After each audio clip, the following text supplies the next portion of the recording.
Sponsored by Tropical Acres Steakhouse. Hold the Mayo. It's time for Mike Mayo's Lunchbox. Find out what's being served with Mike, Defo and Lubie, the only show that covers food, sports, and the proper maintenance of your car. And now, a man who had the distinction of having an entire health clinic named in his honor, Mike Mayo. I want the frim fram sauce with the awesome bay with shafafa on the side. Ah, yes, the lovely strains of Oliver Twist, Food, Glorious Food. Actually, today we should rename the song Drink, Glorious Drink. I am off the wagon, fellas. And it is Monday after a big, momentous Easter and Masters weekend. How is everybody doing out there in Lunchbox land? Defo? Doing fine. Nice weekend all the way around. I got clobbered. Remember that scene in Casino when they're burying Joe Pesci and his brother alive out in that field? Yes. That's how I felt. Like they would just throw some sand on me. But other than that, very pleasant. The Mustang managed to kind of make up for some of my losses with a slot hit. So very nice weekend all the way around, and a nice Easter celebration with the family. That's good. Lubie? What did we do? Saturday we had our first friend we've had get-togethers at our house, but we had our first pool bash, so that was fun. Some friends were in town, so that was cool. And then yesterday we celebrated Easter with my wife's family, so that was fun. And just running around today, ready for more drinking Mike Mayo on Mike Mayo's Lunchbox. Are we doing a Tropical Acres dinner tonight? I think I was mentioning it. I don't know if you guys are in or out or what. I'm going to scratch on that, yeah. Scratch on that? Not enough lead time for your busy social calendars, gentlemen? Okay. Well, I might be going and just guzzling a bottle of half-price wine myself today. Or maybe I'll bring my daughter and she could drive me home, which is even better because she's off school today. Nice. I've got a full crowded plate on the agenda today. I don't even know where to begin. But, Defa, let's pick up with you because even on Friday at Gulfstream, and first of all, it was a fantastic show on Friday. We love Joe. Good time, show. Yeah. And we, after the Lunchbox show at Gulfstream, usually I have to, hurry out of there and pick up my daughter from school. But there was no school on Good Friday, so that made it a great Friday. I was cashing tickets left and right. I went to one of my favorite spots, which is the bar at Christine Lee's. And who showed up but Nikki Mohan, our friend from Visit Lauderdale, who had a lunch, some sort of business lunch nearby at Aventura. And actually, she ended up coming out to Christine Lee's. And then we saw Defo there. And it looked like not the scene in Casino where you were buried up to your necks, but it was more like when I talk about when you get those days and sometimes it feels like somebody just filled a sock with nickels and starts pummeling you. You don't have to remind me of this. The ribs were good. I've never seen him so defeated. He couldn't cash tickets. He was getting split. He was getting just noses, absolutely annihilated. Yeah, and it just it felt like we were in some bizarro world where I was him and he was me, and he just I was right there every race and couldn't cash a ticket, and I couldn't do anything. Yeah. I couldn't do anything except cash tickets. You were having a good time. Yeah. I was having a good time. I was and Mohan, it turns out, is a degenerate, which is great. Well, I feel like a little bit that I corrupted her in a way. First of all, it rekindled old memories for her. She grew up in Trinidad, and she was telling me about how her dad was a racetracker, and she would go with him sometimes and learn some of his bad habits and proclivities. And then she was telling me about how she was actually a pretty sharp, astute handicapper, and somebody would tell her some info, and she would run to the windows and or have people make bets for her. And that next thing she knows, she had wads of cash, and she was cutting her catechism class and not going to her religious studies and catechism, however they pronounce it. Yeah. And that her mom discovered one day in her room, just with wads of cash, and were horrified. And this is when she was probably 9 or 10 years old, and was just like, "You're not selling drugs, are you?" No, wow. Not.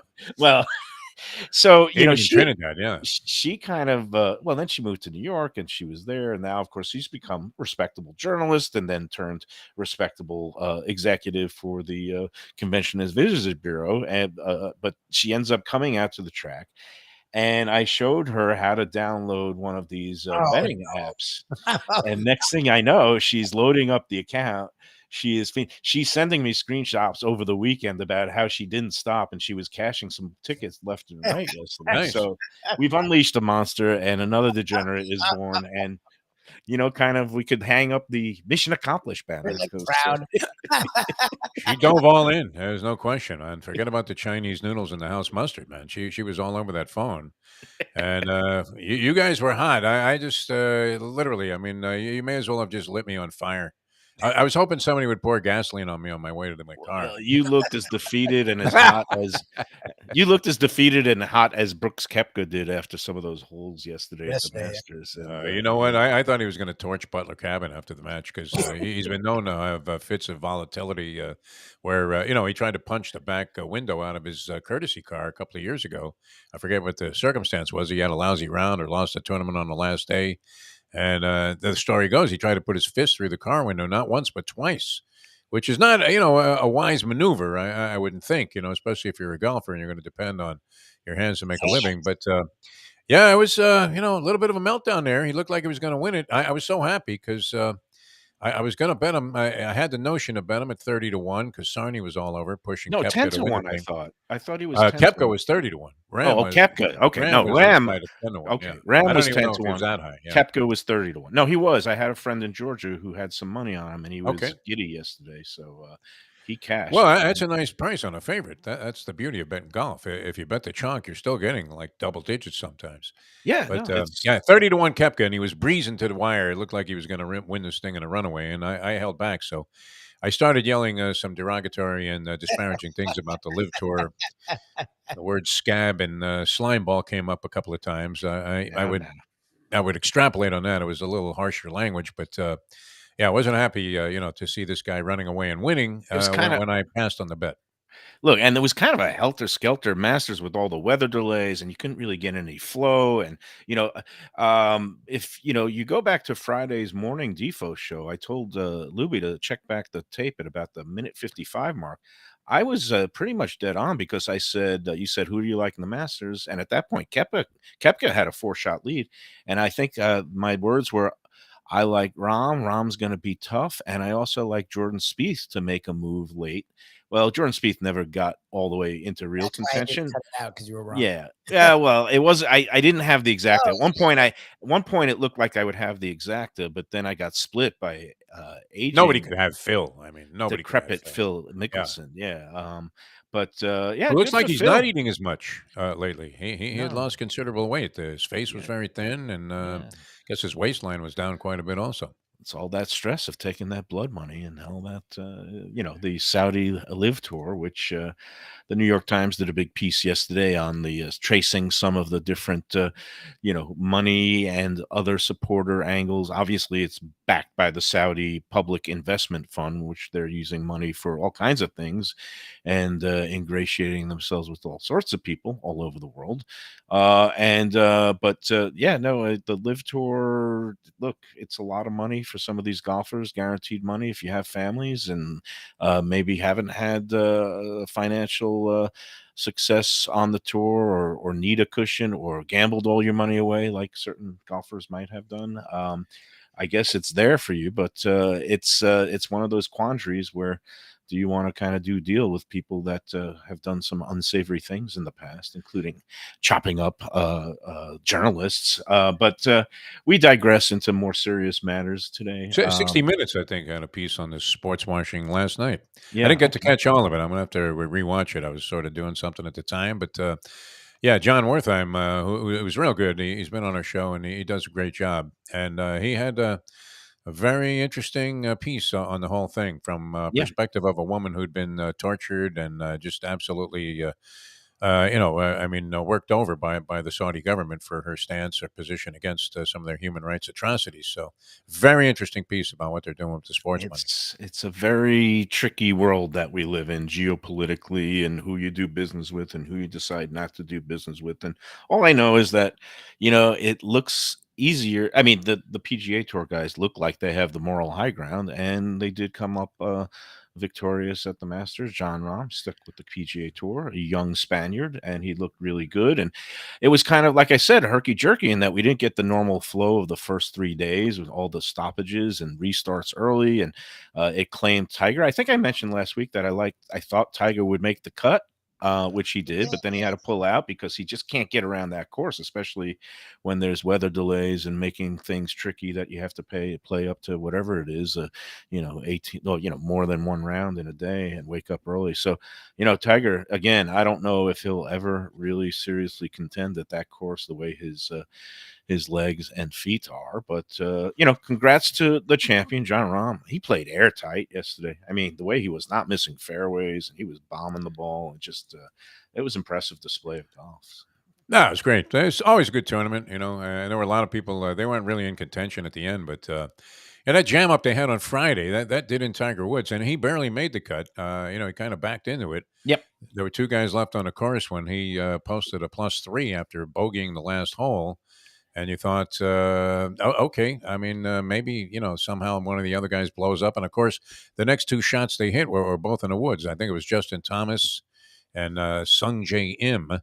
And so he ended up making the cut, but it was a disaster because he had to turn right around and start playing holes again after the completion of the second round as they started the third. And they started in horrendous conditions. And the next thing you know, we went from like +3 to +9 in like a half an hour.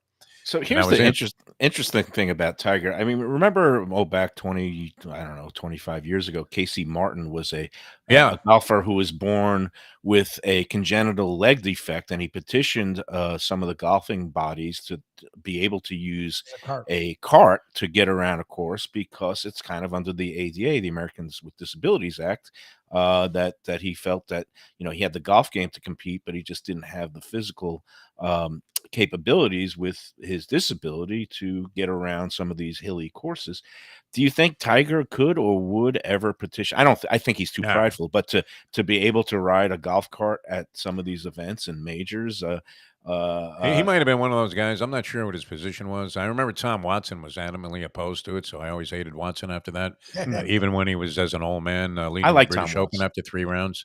Yeah, I mean, he seemed like a classy guy, but, that just seemed like an horrific stance. Because what was Casey Martin going to do? Was he going to become number one in the world? He wasn't a great golfer. He was okay. It was a great story. It was nice to see somebody with this kind of disability competing in a pro sport, which golf enabled him to do. And, if he rode around in a cart, so what? Their big problem was they were worried other guys were going to ask for the same exceptions. Right. And the thing is, where do you draw the line? Is it only with people with congenital birth defects or people like Tiger who have essentially, if you can't walk, injury later in life? Yeah.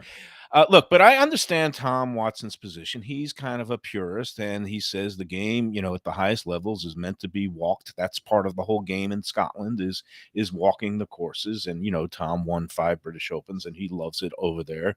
And, it seemed a little heartless, but I understand where he was coming from. I also like Tom because he married a Jewish girl, and her family, she had family in Fort Lauderdale. He spent a lot of time in Fort Lauderdale. He might still be spending a lot of time, for all I know, but that was Linda Watson that he married. So, of course, us being 3 tribesmen, we're always amenable to people who marry into the tribe. But anyway, that's neither here nor there. What about the common practice, which is marrying out of the tribe? Well, that's me, and that's why I concluded my alcohol-free Lent period, even though I may call myself an agnostic Jew. And I celebrated Easter yesterday with Michelle. I'm going to give you the details on that in a moment, but I do want to first give me the story about exactly how and where I fell off the wagon, which was, it was planned that I made it to Easter Sunday, basically going without alcohol for the most part. There were 2 cheat days, but I started 10 days before Lent because I was sick. So I think if you tallied it all up, I think I ended up going like 48 out of 50 days without alcohol, which is, that's not so bad. And, I don't know whether it was, I did not lose any weight. I don't know if I was in a better or worse mood half the time. That's for you guys to decide. But I did feel like I was better off in the long run not having those ups and downs, and some days where you feel a little sluggish if you've had maybe a couple of too many. But yesterday I ended up meeting some friends for lunch first before the big Easter dinner at Michelle's. But I met my friends up on that glorious, very action-packed strip of Atlantic Boulevard in Pompano Beach, and met my friends at the Foundry. And I thought, I tried to put in a little word with the Lubie, and Ken said we don't need a reservation. It's going to be kind of a regular Easter. Sometimes Easter is not mobbed or anything like that. So my friends showed up first. They put in our name. They wanted an outside table, so we were waiting there. And I was, I was getting a little antsy because I didn't have my drink at that point. I was a little grumpy, and it was taking, it was maybe like 15, 20 minutes. I showed up. I went up to the front hostess stand. I wasn't trying to big time anybody. I was just saying, okay, I was the third person in the party. We're all here. How's it looking? And then she was like, yep, we're still waiting for that outside table. So obviously I have absolutely no muscle at the fountain. No, you're making a face. I'm not looking for any, I just was hungry. So I was getting hangry. So my friend immediately triggered me. He's like, "Oh, Mike, how about maybe we check out Houston's and see if we can go in there?" And I was like, "Houston's? Are you kidding me? I hate that place." And I just like immediately started breaking into a rash. He goes, "Calm down, boy." And I was like, but after we waited another like 10 minutes, I was like, you know what? Let's go across the street to Houston's and see what the story is. So, and yesterday would be a day that I could get a Bloody Mary at Houston's. It was a Sunday. It's a Sunday. Houston's, they only make their special blend of Bloody Mary mix on certain days of the week, including Sunday. So we go in there to Houston's while we were waiting to get pinged for our Foundry table. And, look, if they had a table right away, maybe we would have just sat there, and I would have given them another chance and gotten to sample their fine Bloody Mary mix that they won't serve to people on a weekday. But so you go in, and it's elegant and lovely in the dining room there. There's this very well-polished hostess. And I say, "Good afternoon. We're a party of three. Do you have any availability?" And I look around the dining room, and I'd say maybe only 30% of the tables in the dining room were occupied. But she said, "Oh, no, I'm sorry, sir. You'll have to go down the ramp to the outside, hostess, and check for the availability outside. We're fully committed indoors today." And the way she said fully committed, like it's some freaking 5-star New York restaurant like Per Se or 11 Madison Avenue. Fully committed is one of those terms that very haughty, very upscale restaurants use. And and I understand that they probably had some reservations on the books, and people will be coming into those tables, and maybe they don't have the staff to actually, take care of a full house. But I was like, okay, we'll go down to the ramp and the outside hostess. And we see the outside hostess and say, "Do you have any availability for 3?" And she's, "Oh, yes, we'd love to seat you. It'll be about a 75 to 90-minute wait." Wow. And I think to myself, like, why couldn't the freaking first hostess front just say, "Yeah, all we have is outside availability, and there's a rather long wait. It's over an hour wait." Like, No, not say do they that. communicate with each other? No. She's the lord and mistress, or whatever you want to call her, of the indoor purview at Houston's. And obviously, they don't communicate with the riffraff on the outside. So she made us do the walk down, and then we do the walk of shame back. And it just reminded me how much I loathe Houston's and everything they stand for. They're just seething with arrogance, and just the way she said fully committed. And I was like, "I'm very sorry that you're fully committed. So I am fully committed to never coming back here again." Screw off. All right. Was that enough there? I got it off my chest. Just call me and I'll remind you how much you hate Houston's, because I'm well aware of your hatred for Houston's, and I would have told you, no, don't go there. Don't waste your 20 minutes.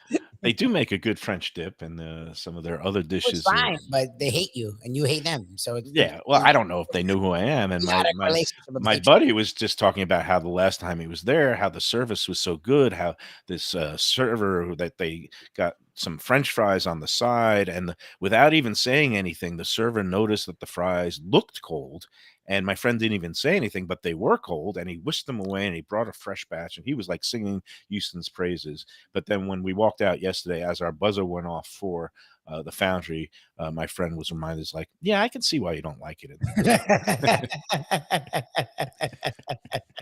So we ended up sitting outside. We had a lovely brunch at the foundry, and I ordered a Bloody Mary, not their unlimited. They do their bottomless drink special on a Sunday, Defo, and I can't drink more than one Bloody Mary. And after being on the wagon, I didn't want to drink more than one.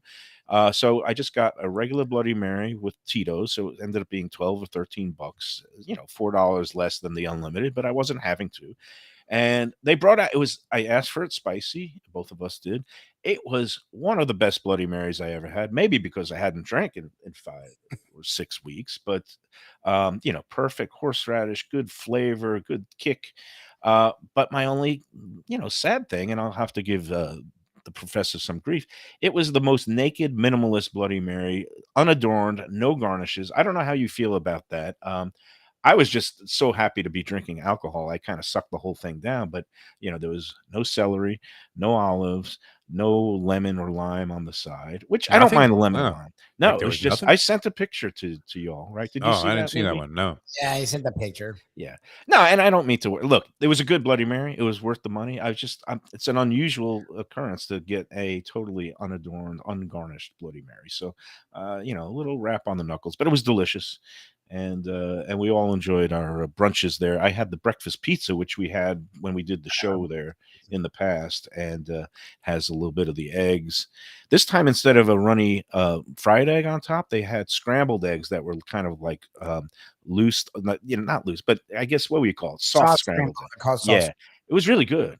I really enjoyed it. So, props to them. And my friend had the shashuka, the Israeli dish, which have you ever had a shashuka? But they have it there. They have shashuka there. They have shashuka on their brunch menu. Wow, I love it. Okay. Do you know what a shashuka is, Defo? Not familiar with it. What's involved? It's like a Israeli dish. It's kind of like in a casserole where it's kind of sometimes chickpeas and some other vegetables in kind of a tomato broth, but then it's topped with a fried egg, and then you kind of cut the egg and the yolk runs in between it. And it's a nice, very hearty and vegan friendly. Well, not vegan friendly because it has an egg, but vegetarian friendly and I guess keto friendly dish also. So anyway, props to Ken. Foundry was good. I was happy. So that's it. There's your minute review, or actually 5-minute review. It's like 20 minutes. 20-minute review. Is anybody still out there? All right. Exactly. Did I mention how much I love Houston's? We're Yeah. fully committed. Fully Houston, it's funny. I don't know if it's, I mean, I've said, seen all the stories and the complaints, and they seem, consistent and somewhat legitimate about the absurd rules. But I remember a friend of mine, Tony, who owned the Gatsby's restaurants, and he was a very distinguished guy and an excellent, successful restaurateur here in South Florida. And I remember him telling me that he thought Houston's, and this is years ago, though. I mean, it has to go back 15, 20 years. What was the best run chain restaurant that, that he had been in around the country, that he always seeks him out, whatever city he's in. And this was a guy that obviously could afford to eat anywhere, and had great success in the restaurant business with his Gatsby's locations. But they must have really. I mean, what happened there? Did they have like a change of management? No, or they're the ownership? same. It's the same people apparently, that they've just kind of ratcheted up their douchiness, that they want to really kind of, some restaurants curate their customer base, and if you don't want to go along with their rules, you just they'll just say bye bye to you. So they don't care because they have enough people, and all of their locations are pretty much gold mines. I think they all do it like 13 or at least 13 million in revenue every year. I'm kind of making that number up, but I heard it from somebody that's reputable in the business. And I guess, they just pride themselves on doing things their way. They started off in California, Napa Valley. It wasn't called Houston's. It was called the Rutherford Grill. And I went there back in the early 90s when it first started. It was great, terrific. And when Houston's had a location right in Fort Lauderdale by the Big Bend there on Federal Highway and Sunrise, I would go there all the time. And they had some great lunch salads. That location's not there anymore? No, that's been gone for about Oh, 15, yeah. 20 years. Yeah. So that one's gone. Oh, The it's a ones that J are Marks now? Is that what it is? Is that the Yeah, same yeah. location? Yeah. The ones that remain are in Aventura, which actually Nikki Mohan went there for her business lunch on Friday before coming out to Gulfstream, and she said the food was good, but Yeah. also they had a little bit of an attitude. And they have the Pompano location on the water, but no boats allowed, and they don't want any riffraff and any kind of flip flops or any other kind of beach Wait. gear. They actually, okay, they manage your attire in that area. Do you know Oh people? yeah. We go to Capitol Grill, and I'm the kind of guy that you dress up to go to Capitol Grill, and that's like the quintessential South Florida spot to me because steaks are $100, 150, whatever the heck.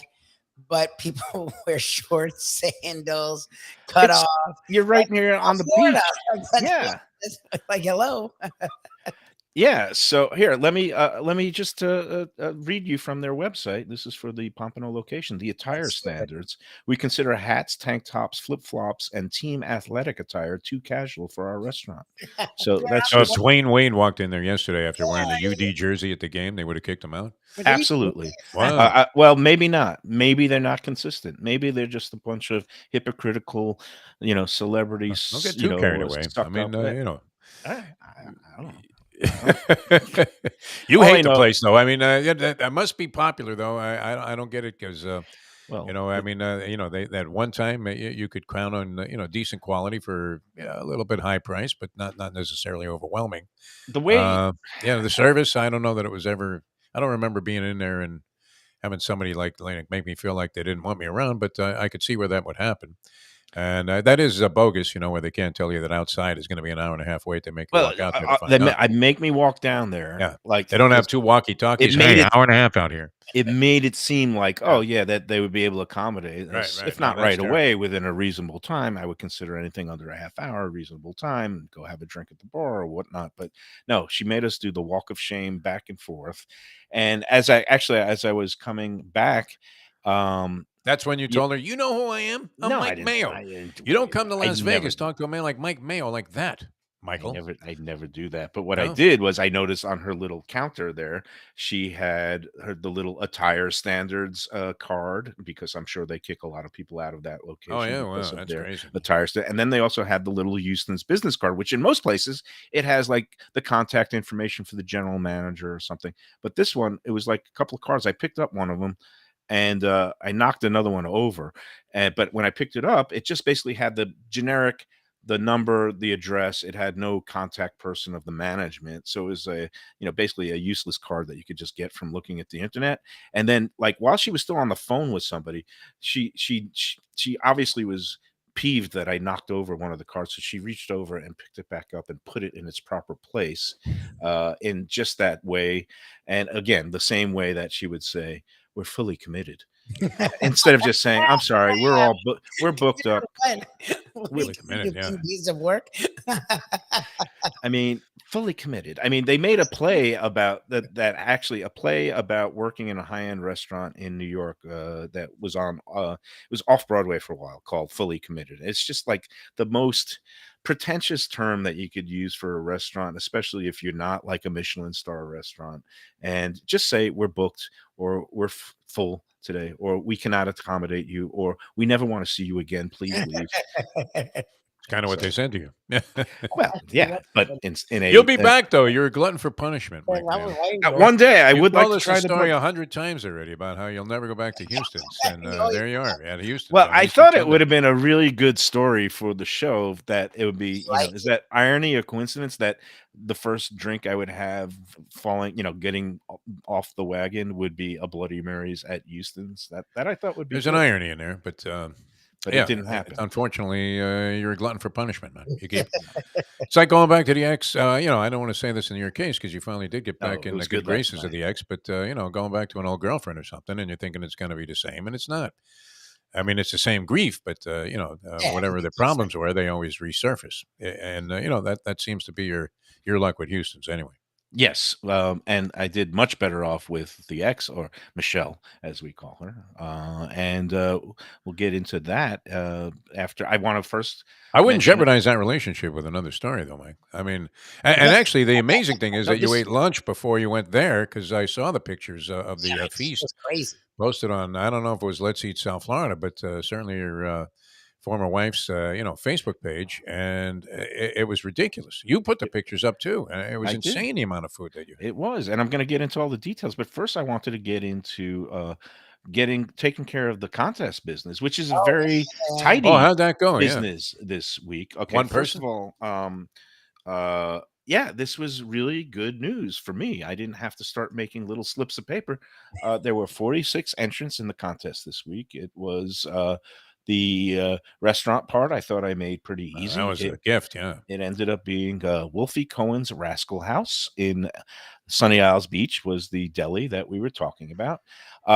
There were some people I had to do, resort to some of the judging in terms of some people just put Wolfie's. Wolfie's was not acceptable because there was another Why? deli named Wolfie's. No, It's all right. that's They didn't way have the off. right horse anyway, so it we went doesn't to matter. Rascal House But as well. no, because Wolfie's would have sufficed. Come on, Michael. no, there were 4 different Wolfies at that point. I was going for Wolfie Cohen's Rascal House. Now, Rascal House was acceptable because that's how a lot of people knew the restaurant. So some people put in just Rascal House. They got into the running. It didn't even matter. You know why? Because there was only one winner out of the 46 who Oh yeah. entered. Only one person correctly selected this week's horse in the contest race. It was the last race of the day. It was won by a 21-1 shot, the Woo. number 5, Devil's Only Friend, ridden by Kevin Krieger. And Kevin Krieger is somebody Wire that to wire too, right? Went all the somebody, way. yes, it was a wire job, and only the one person who had that was congratulations to Deborah Rogue or Roger. I don't know how it's pronounced, but I know how it's spelled. It's Rogge. So Deborah Rogue or Roger, Could be congratulations, Roggy. you, Could be Roggy. or it could be Rocky. Yeah.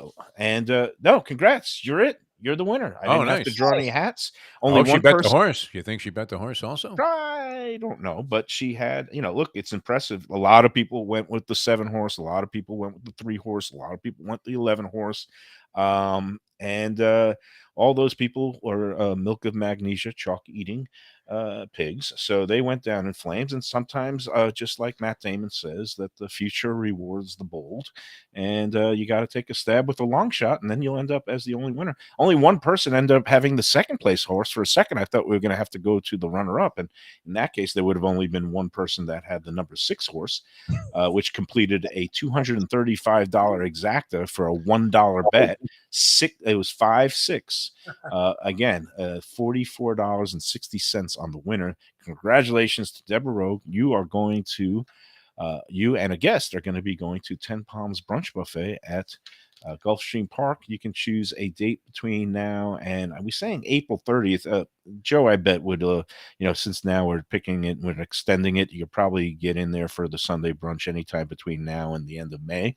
So we'll give you that, and I will send you, email you all the details. And remember, we're still going to be doing these contests now for the time being through the Triple Crown races, and we're going to be out there every Friday through the Triple Crown races, and then hopefully, might be out there all summer long, maybe cutting back the number of weeks. It's not doing it every week, maybe just once or twice a month. That's to be determined. But for now, we're out there, and we love it out there. Joe Yes, takes great care of us. Congratulations to Deborah Rogue. Now, it is time to, before I get into the Michelle Easter feast, which was mainly provided and actually paid for by Michelle, but where'd she do her shopping? The place I love to do our shopping, at Delaware Chicken Farm and Seafood That Market. makes sense. She got her lamb chops there. They were delicious. She got some ducks that she roasted some ducks there. That was delicious. She picked up some fish dip there for her appetizer round. That was delicious as usual. And that's what you get at Delaware Chicken Farm and Seafood Market. It is only the quality, freshest choice ingredients, whether you're going to the butcher shop, the seafood, the fish part. She, I guess, didn't spring for the stone crabs once she had to get the lamb chops. Usually I do the shopping, but she ended up getting it all done last Friday, probably as a thank you to me for paying the final tuitions for my daughter for her senior year. The least she could do is pick up a little bit of a Easter. All right, Pick up some liverwurst or something. Yeah. just move on. Just move on. All right. Keep Delaware going. chicken and seafood. They have all the good stuff, whether it's the steaks, the chops, the poultry, the ducks. The duck came out great. And that was a new twist. That was fantastic. But of course, they're best known for their seafood, the stone crabs. And again, stone crab season is running out May 1st. It ends. So you want to get in there and get your last stonies of the season, all sizes, great value. They'll crack them for you. They also have fish and other seafood items like the Key West pink shrimp and all kinds of good stuff. Owner Doug Carter and his crew will take great care of you. It's at 4191 North State Road 7 in Hollywood. Just look for the big chicken on State Road 7 as you're just heading up towards the big Hard Rock Casino and Sterling Road. Quality, value, freshness. That's the Delaware way. They're open 7 days a week. Go to DelawareChicken.com for the weekly specials and the daily catch. Tell them the Lunchbox sent you. All right, more of Mike Mayo's Lunchbox right around the corner on his fine Monday in a moment. Looking for a great place for steaks, seafood, and more? Go to Tropical Acres Steakhouse and Butcher Shop. It's at 2500 Griffin Road in Dania, just west of I-95 in the airport. They've been there a long time, since 1949. That means they're doing something right.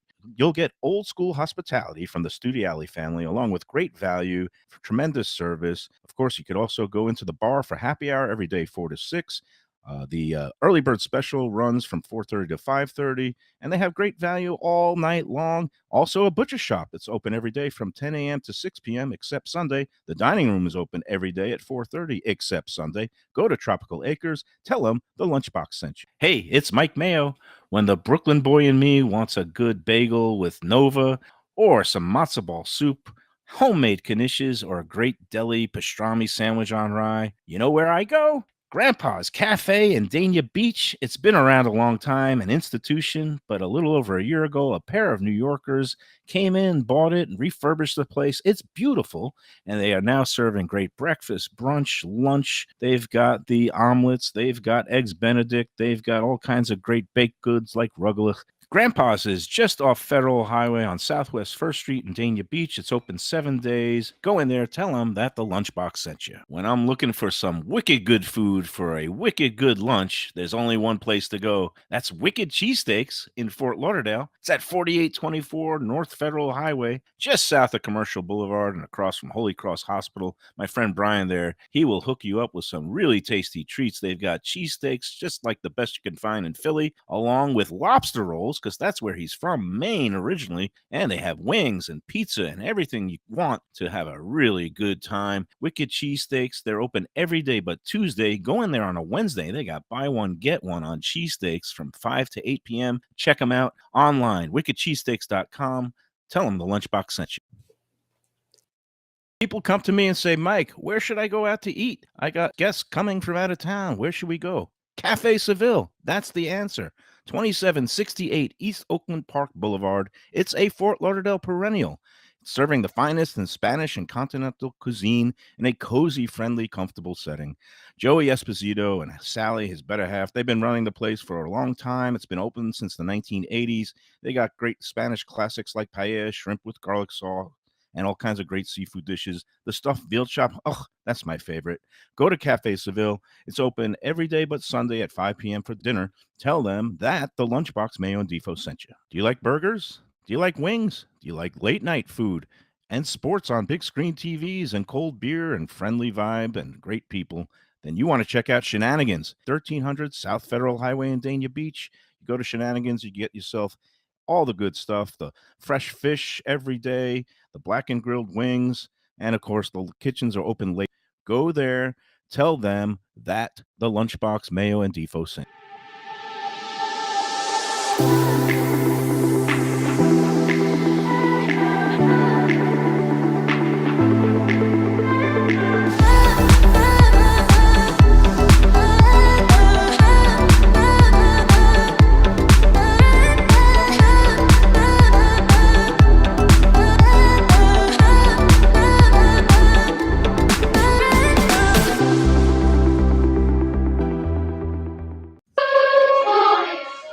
we're back on the lunchbox on a Easter Monday. A lot of countries have a Monday off after Easter. My daughter's school had today off. It was teacher conference day, and so no school for her.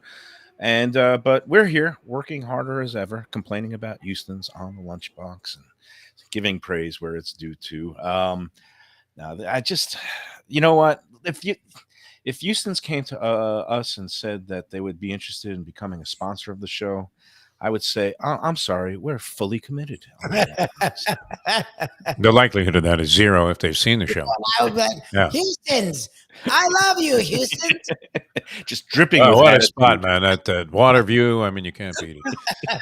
Dripping with attitude and arrogance. I don't even want. It's like if the Saudis came to me to join their their tour, or hey, Joe Casal, give him thumbs up. He revealed that he was approached by Greg Norman, who's I guess was a friend and acquaintance of his, and knew him from his agent days, and asked him if he would go do some recruiting. And Joe said, "Thanks, but no thanks. I don't want to be involved with that." That was an interesting vignette from our friend Joe Casale up in Delray Beach. Always interesting stuff on his Facebook posts that he he likes sharing to the public. So if you want to be see some interesting stuff, he always has some good stories. And then talking about up north in the Palm Beach crew, Tom T, did you see he's going to be doing more days down here in Broward? Nice. Tom's Louisiana. Very dangerous for me. Yeah, close to you. He's going to be tonight with one of his patented Lanyap Mondays at the Anchors Away Dive Bar, and that's really the name of the bar. Anchors Away. Now, from Federal Highway, where is the Anchors Away? Is it off Hillsborough and Federal? It's a little bit tricky because you got to go underneath. They have that underpass that is where Dixie. So you make a left on Hillsborough or so Federal? You got to go. They have this wonderful thing called GPS. I can't explain it on the show, but they basically it's like a little cut through street. It's a little bit west of Federal, a little bit north of Hillsborough, but you can't go there on Dixie because it has the overpass. So you have to go through some side streets, but it's up there nestled in that northwest part of Deerfield Beach. Great spot. And Tom's going to be there tonight and also more days upcoming. Check out his Tom. I think you said Thursday through Saturday this week also, which it's too close to in the neighborhood not to be tempted. I mean, Tom T's, the aroma of Tom T's food, is calling my name constantly. But, you're thinking, all right, do I schlep to Boynton Beach to, get some red beans and rice? No matter how good they are, you're thinking maybe not.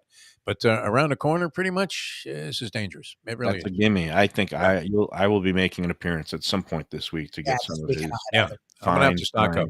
Cajun Creole cuisine. So let's get back to the Easter festivities. Again, I posted some pictures on the Let's Eat South Florida group. We're above 102,000 members. Nice. Which is just keeps growing. And but I posted again. I got back in the good graces of Michelle. It's been a little bit of a while. A little bit of a respite is always good. And she invited some other friends over, including that assistant trainer to Jorge Duarte, Nick Galati, who is the assistant trainer. And they had a live one on Saturday. Did you miss that, Defo? I wouldn't have noticed. I was immersed in just in a personal bloodbath that I should have. I stopped noticing what was what and just started to try to hit anything to catch a ticket. A well-meant. And then I got DQ'd out of a fat exacta at Oaklawn Park. So it was particularly disgusting. Sad story. For me. It was a happy story because, I got the word that the horse had been training well down here. He shipped up to Aqueduct and went in he was going against a heavy favorite, but he opened up at 10-1. I ended up keying like a huge trifecta using the favorite, my friend's horse, and ran a really good race and finished second at 6-1. And I used a couple of others. So I had the trifecta like 12 times. So I got back like $100 on a $20 bet. I was happy on that. So that worked. That was Saturday, but they were at Michelle's last night, Donna and Nick, both in the horse racing industry, along with Michelle's boss. But it was a nice group of 7 of us. And again, Michelle went all out. She made her own deviled eggs using the fancy heritage eggs in the blue box from Publix. That's the ones that go for like $9 a dozen. She spared no expense. I was very, she must have got her tax refund or something. I got to still do my taxes. There's always like a dig. You always have some kind of. You really want to be on the outs with this woman. I'm When not- she tries to let you back in, I you was go on hard. best behavior. Everything was delicious. She made deviled eggs. She had the smoked fish dip from Delaware, and she also got this spinach artichoke dip from Trader Joe's. Are you familiar with that product? Does anybody shop at Trader Joe's? Because My wife loves Trader Joe's. yeah, Loves it. all kinds of interesting stuff there. But she had that dip and all kinds of crackers. That was good. And then the main course. I mean, she could have just stopped at lamb with some vegetables and some roasted potatoes, but no, there was more. She had to do the roasted ducks. She had to make her own homemade fettuccine that she spent like part of the day Saturday with pesto sauce. And she made asparagus and other roasted vegetables. And it was just an onslaught. And I behaved myself because in two ways. One, when I went to the Foundry for brunch, I only had 2 slices of the breakfast pizza and the Bloody Mary, and that was at like 1 o'clock. So by the time dinner came around at 6:30, I was plenty hungry enough. That was good. I ate well. I cleaned up like a good boy, and it was just a fantastic evening. And I did stop at our friends at Primo Liquors, and I did pick up a special bottle of wine. With lamb, of course, you know this because you're a wine connoisseur, Defo. I get Syrah, but they had this really good bottle of Petite Syrah, which is nice. kind of the same type of grape, only smaller grapes. And it was from a Napa producer called Turley, and it was $100 bottle of wine. And I figured, with all the money I saved these last few weeks, months by not drinking alcohol, especially going out to restaurants, that Michelle deserved the finest in grape juice. So I got the good fancy wine. It opened up. Nick also is a wine aficionado, and he enjoyed it. The three of us really enjoyed that good red. And then Michelle's boss is British, so he was happy with the white. He just had some white wine, and that was all good for him. And a great time was had by all. No furniture or glassware was broken. And I think I'm invited back for whenever the next shindig is. So it's a happy ending all the way around.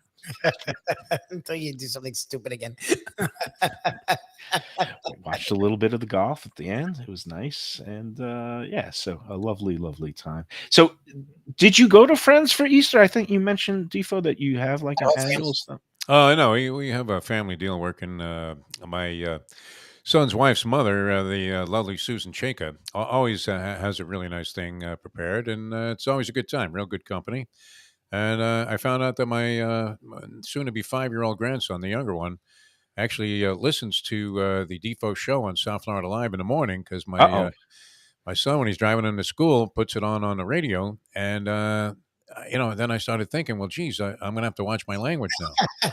You I mean, work a imagine little. I'm the one that ends up teaching my young grandson how to use 4-letter words all the time, which we try not to. But Lubie, once he gets on a roll with like I'm going. 4-letter words, he's Joe Pesci. I mean, especially if he's talking No, about the I heat. in the morning, I hear a lot of 7-letter words because you use the active participle, like the ing version of the 4-letter words. And this is great for your grandkid. I started teaching my daughter curse words involuntarily because I would just scream a lot the curse words when she was 6 or 7. And look, they're gonna hear them sometime. It's like the whole thing going on with the banning of the books or the whole drag shows or don't say gay. First of all, don't these people realize that these kids are on their phones and on the internet and they're looking at the filthiest, Craziest most stuff, repulsive TikTok, all pornography of that stuff. ever invented? Like, there is so much filth on the internet that no matter what you do in the schools, it's not going to amount to a hill of beans. It's like, okay, I mean, I know you want to You try. the content, but there's things that are really, truly, obscene, like another mass shooting today. And then there's some just silly stuff that there's no shame with the human body or sexuality. So it's just, whatever. I digress again. What was on the Easter table? Some good ham, or was it? Had a little honey baked ham working. I believe there was a honey baked turkey, some homemade potato salad that was dynamite that Susan put together herself. The big thing, which we had to bail out a little early, so it was literally somewhat of an eat and run, although we didn't finish eating because the big shindig was going to revolve around an assortment of desserts, but we couldn't stick around, unfortunately. We had something else we had to do. So we missed that, but and a salad. Believe it or not, as your doctor suggested to you, Mike Mayo, every now and then it's okay to try a salad. How could I forget that Michelle, besides putting like asparagus and some roasted broccoletti and things on the table, she also made this wonderful arugula salad with goat cheese and fresh those little grape or cherry tomatoes that she gets from some farm stand, and that was terrific. That salad also dynamite, and I could use a lot more salads in my life. This is true. So. Hey, let's do our last break of the day. But first, I got to talk about our friends at Tropical Acres, where Yes. I wanted to take you guys. I want to have some heifer wine. We were That was talking very about Monday skeptical. night. I mean, whether or not there was an actual invitation extended. I knew nothing about it. Did you, Lubie? Did you have any idea? I threw it out there. Mayo because was taking us out to dinner tonight. I didn't realize he was breaking his drinking yesterday. Oh, so I'm okay. thinking, if you're gonna break the drinking, what better way than to do it on half bottle wine night? Well, I'm easing back into it. Yeah. I, and I, I'm had watching last night. junior varsity women's field hockey with Jim Sarney somewhere. Congrats no, to I- Quinnipiac. Yeah, that was a huge story. Quinnipiac, I think, is in Connecticut. Right? Yes. And that was one of those schools that I knew where it was located and how to spell the name, because when I was an intern at the Boston Globe on their sports desk, we were called Nighthawks, and we would have to.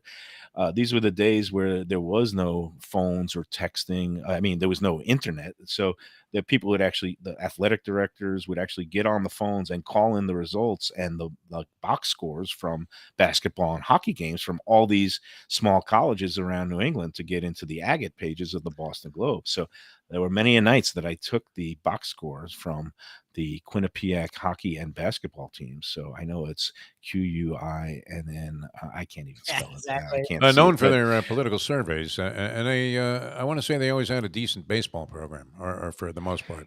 Yeah, and their political polling skews left and Democrat for some reason. I don't know why, but that's the knock on it, is that it's always somehow skews a little bit further to the Democratic side of the street than makes the Fox News people a little more skeptical. But anyway, that's Quinnipiac. Glory to them. They are the national college champions in hockey, so that's good news. Where was I? You're going to do a Tropical commercial. Yeah. Acres. You're gone, man. This reunion with the ex has done a number on The you. reunion with the alcohol. The reunion with the alcohol has done. a number That's on been a my long brain. time I didn't coming. have that Yeah. much. I had one Bloody Mary, and I had basically 2 glasses of wine and 1 glass of champagne with dessert. So yeah, that's my 4 drinks for the day yesterday, spread out. And you could have lots of affordably priced drinks today at Tropical Acres. How'd you like the way I brought that There you back? Half price wine night, not to mention half price happy hour in the bar from 4:30 to 6:30 tonight and every weeknight, Monday through Friday. Tropical Acres is at 2500 Griffin Road in Dania Beach, also known as Old Fort Lauderdale, just west of 95. Studio Alley family will take great care of you because they've got, the happy hour in the bar. They've got the butcher shop if you want to pick up a couple of steaks to bring home and throw on the grill. That's open Monday through Saturday from 10 a.m. to 6 p.m. And, of course, the dining room opens every day with the early bird at 4:30 and, of course, the happy hour in the bar. Don't forget your loyalty reward card when you go in there and you start patronizing them. They will give you a punch card, and for every 12 entrees that you purchase, you get the 13th one for free. I might bring one of those filled up ones for our dinner. So Lubie's will be on the house. We love Tropical Acres. They take great care of you for value, service, and of course those great filet mignons and prime rib and other things. And they also have seafood for those who are eating on the lighter side. Tropical Acres. Tell them that the Lunchbox sent you. All right, we'll come back. We'll wrap up today's edition of Mike Mayo's Lunchbox in a moment. The Mayo. Mayo here for Delaware Chicken Farm and Seafood Market. Since 1951, family owned for over 70 years, the home of freshness. I've been a customer for over 3 decades, and it's the place to go for poultry, steaks, meats, and of course, their unbelievable selection of fish and seafood. They've got it all: Key West pink shrimp, grouper, snapper, lobster, and of course, Florida stone crab claws of all sizes. Don't forget their famous fish dip and a full selection of prepared foods. It's located at 4191 North State Road 7 in Hollywood, just across from the Seminole Classic Casino. Owner Doug Carter and crew will take great care of you. Make sure to check out their weekly specials and daily catch online at DelawareChicken.com. Quality, value, freshness, that's the Delaware way. Tell them Mike Mayo and the Lunchbox sent you. Do you like pizza? Who doesn't like pizza? Well, my spot for pizza is the Pizza Spot. It's in that little bit hard to find Riverside Park neighborhood of Fort Lauderdale, but it's totally easy to love. It's at 601 Southwest 12th Avenue, New Haven style a pizza from Wade and Reese.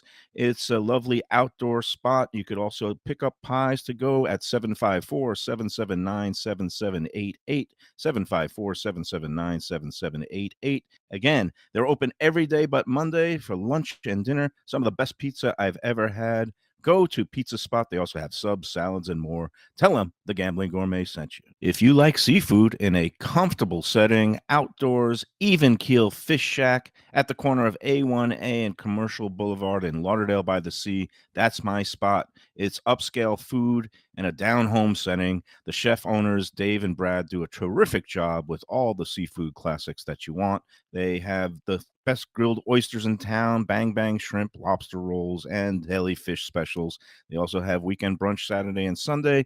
They have deli happy hour 4 to 7, and they also have other weekly specials like mussels on Monday and oysters on Tuesday. Go to Even Keel Fish Shack and tell them that the Lunchbox sent you. We're back on the Lunchbox, and it's a Monday, and I had a couple of more things on my list. The big talking post on the Let's Eat group over the weekend, I don't know if you saw this, but this woman who went to get a bottle of olive oil from Cafe Martorano. Oh, I saw that, yeah. And basically after the fact, she had, I guess they have some olive oil that she likes a lot, and they sell it to her when she goes in there, even when she's not dining there. But after, getting the bottle of olive oil and waiting for a receipt to be produced, and apparently she went there at 6 p.m. when dinner service was on, and she described it as a madhouse. But then a couple of days later, or a week later, she saw her credit card statement, and it was for like $9 more than what her receipt said. And she was, I guess, saying, what the heck happened? And I was saying maybe they just added on an automatic gratuity, because it was, you go there in the middle of dinner service and you get something to go, even though it's just a bottle of olive oil. It's not a retail store, it's a restaurant, and a somewhat capricious one at that. But people were all abuzz about that thing. And did you have any thoughts was or it comments a on tip that? that they added? Because that would be. I don't know what your policy is about tipping people, on to-go orders, but usually the 20% is not necessarily the number that I'm given there. If somebody hands me a pizza and whatever, and it's $17, I'll leave the 20. But that's far from a 20% tip. So if it was a tip, it was a little outrageous, to throw that on there without telling a person. But there is also, I guess, and maybe some of that thread included this, that some restaurants, or even different ones, have different prices for online orders or whatever. I'm not sure, what the deal was there, why they would tack on $10. Now that's not like, that's the case of like Uber Eats Yeah. when you go order. And I learned this the hard way Saturday night. I was going to talk more tomorrow, that I ended up getting a $33 cheeseburger Saturday night because I was My lazy. wife, And, Yeah. and I didn't want to go out to shenanigans to the drive-through window, and I ended up ordering I didn't want to go out to McDonald's. I ended up ordering through Uber Eats to another burger joint in And they Hallandale. tacked on like And $20. Wow. oh, I'll talk more tomorrow, but I want to get back. This woman, it wasn't an online order. She went in person. She wanted to get and here's the kicker: buried in the thread was the fact that she no longer dines there because she had an incident there, and she doesn't like their attitude. So she doesn't even go to Cafe Morderano to eat anymore, kind of like me in Houston's.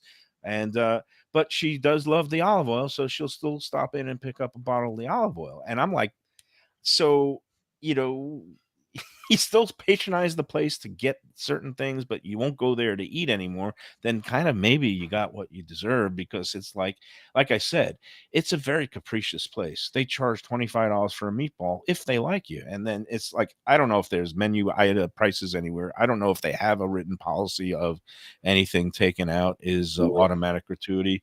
Look, it's kind of sketchy that when you get a receipt for something and then you notice that it's like almost $10 higher the following week. Yeah, I don't want to get involved. I don't know. I mean, I understand her point of view, and she's disputing that portion of the charge with her credit card company. I wish her luck.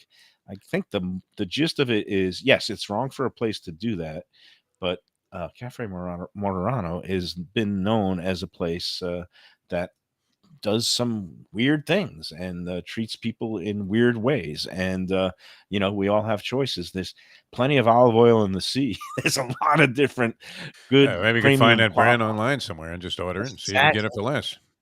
And that was the other weird thing about the post. She never revealed the brand. I imagine it has some sort of label. It wasn't like they made it. And there. like, I mean, olive oil, I find that hard. No, they don't make their own. I don't know if they have it produced specially for them. Some restaurants do have products like wine, but it's just odd to me that she wouldn't reveal the brand name or what it said on the label, because I think maybe, okay, and this is where I go into playing the Inspector Clouseau, but it's like, was she ashamed because that maybe if she revealed it, people would say, oh, you could go on Amazon and get this for $22 a bottle and you would have saved yourself all the aggravation. These things I don't know. All I know is that it was asked and it was never answered. Draw your own conclusions. So that's it. And again, a couple of beautiful Italian markets around up and down that same thing. Il Paesano, our friends, Paula and at just down the block near Cafe Seville. But they're an Italian market. They have all kinds of good premium olive oils and products, and there's no shortage of specialty markets around. So again, it's all about freedom of choice, and she made the freedom to go back to a place that she swore off earlier. And I guess now she is regretting that choice. So it's gonna do it for today. What a day! You all right? I guess it's like a shrink session today. Restaurants you just hate. Don't say you're back with the ex, but you're not sure that you want to be 100% complimentary. Drinking again. It was good. I mean, I'm glad you came clean. I got to also give credit, props and congratulations to Gulfstream-based trainer Safi Joseph. Goes up and steals the Wood Memorial with that Lord Miles. Nice. Did you have that? I had $2 to win and place on it. No, don't talk to me about $4 anymore, please. People clearly didn't have it. He had I'll be back Friday. I'll be back, and the color will return to my face. $4 got me $145. Nice. Now, but I messed up the trifecta because what I predicted was that Hit Show, the favorite coming from the outside post, was going to finish second or third. What did I do? I used 3 logical horses in first, but not Lord Miles in the first spot, with all in the third with Hit Show. Hit Show did run second. If I had just done the all with Hit Show with some logical horses in third, I would have had myself $843, but who's counting? But instead, I was happy with my little win ticket and Safi Joseph. I don't think that horse is a Derby contender. We'll be talking more horses and Kentucky Derby stuff Fridays at Gulfstream. But for now, that's going to do it for today's lunchbox. Glad we got through the Easter weekend. I'm glad I got through my little Lenten sacrifice. And that's going to do it for today. We'll see you again tomorrow. I don't think we got any remote shows except for Gulfstream this week. I did hear from Michelle Bernstein's people. We're going to be chatting with her next week, next Thursday, April 20th. Michelle Bernstein, beloved and renowned chef in South Florida, is also the host of Check Please South Florida show on PBS. And they're starting their 20th season next week. Monday and Thursday nights are when the show airs on WPBT Channel 2. So we will get a chance to catch up with Chef Mishi, hopefully on video next Thursday, the 20th. And we will open it up to questions from the audience, or get some questions in advance, because we do love those Q&As with our interactive audience here on the Lunchbox. So that's something to look forward to next week. Definitely a brighter, shining star, and definitely cheerier than yours truly. But that will do it for today. Defo, are you going to be plunging away at parks today? No, I'm taking a week off here. Okay. I dedicate myself to self-improvement. I see some bruise marks. It looks like the bag of nickels. Don't just talk get to me, Mike pummeled. Mayo, please. Not any of that. All right, next time I'll send you a hot Yeah. tip. So. There you go. Thank God Kepka lost. Otherwise, you would have would have been off it. the Yeah, boat. Straight off the pier. Jumped That off pier, the that Anglin Pier now with the gap in the middle. broken Yeah. down pier. Yes. All right, that's it for today. Everybody, enjoy every matzo brie and enjoy every sandwich.